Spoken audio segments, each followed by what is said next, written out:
So, good afternoon. We will continue in the next session, fourth session.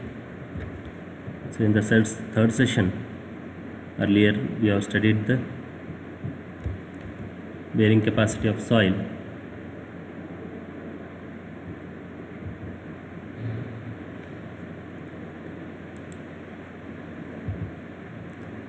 So, again, it will be a continuation. The improvement is attributed three effects already what we have studied earlier. So, in detail, see here, there will be the providing geotextile to improve the bearing capacity of the soil,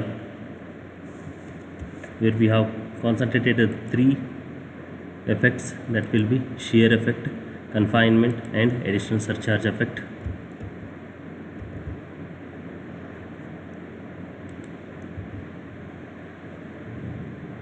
Here, where the failures will be occur, the bearing capacity failures leading to inadequate tensile strength and excessive creep of reinforcement is shown in figure 12.36.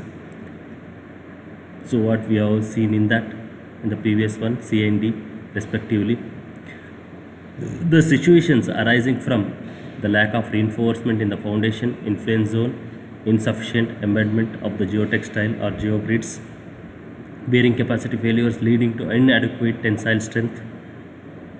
So that's why we have to provide the reinforcement strip to increase the tensile strength of the soil mass, tensile property, excessive creep of reinforcement.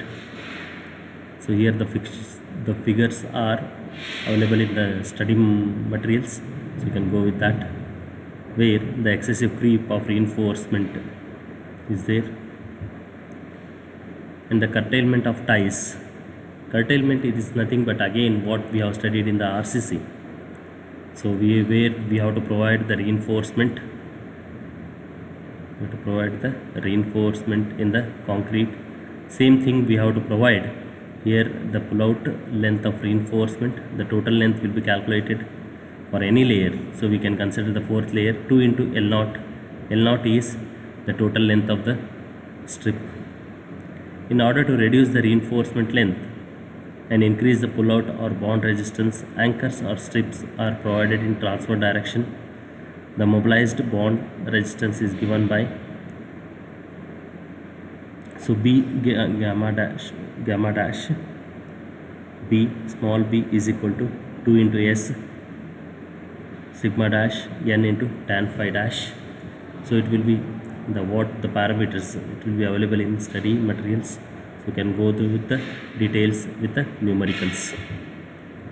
The curtailment of pull-out resistance, with what we have considered, the one of the example. So 3.85 meter has to be considered. So 2 into L0, so 2 into 3.85, so we have to consider 7.7 meter. Here the importance are general guidelines. So what are the general guidelines will be considered at the time of construction of the reinforced foundation or reinforced structures. The first one is care and consideration. In many projects, environmental factors during on-site storage and mechanical stresses during the construction and initial operation place the most severe conditions on a geosynthetic or reinforcement during its projected lifetime. Geosynthetic or reinforcement selection. The good geosynthetic or reinforcement specification. The specification of the geosynthetics are very, very important here. The physical properties, mechanical properties and specifications are essential for the success of any project. Due to a wide range of applications and the tremendous variety of geosynthetics or reinforcement available, the selection of for a particular geosynthetic or reinforcement with the specific properties are the critical decision. The selection of geosynthetic or reinforcement is generally done keeping in view the general objective of its use.